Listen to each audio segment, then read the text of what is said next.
Today, the global population stands at 7.8 billion people.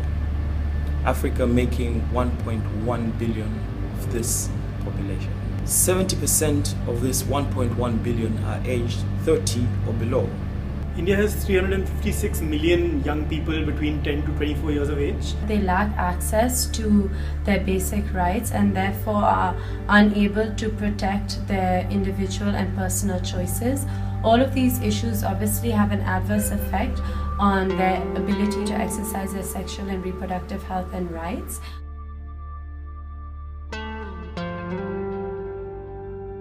Young people are unable to, if they're unable to go to school, they're unable to attain adequate knowledge and skills, not only about their bodies, but even to be able to attain this information on their own.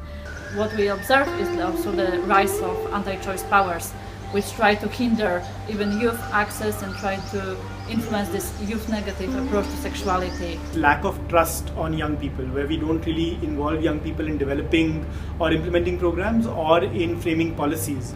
40% of girls are married off before the age of 14, making it one of the highest marriage rates across the globe. In terms of the actual numbers, 14 million girls are married off each and every year. It is very crucial that we look at access to health, access to comprehensive sexual education at the same time an appreciation and acceptance of each one's identities.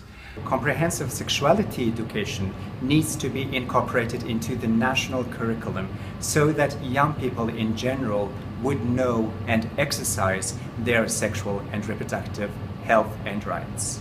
And what I would like to say to decision makers is that we must be, young people, we must be at the decision-making table. What do these young people want? You need to care for these people. What do you mean by care?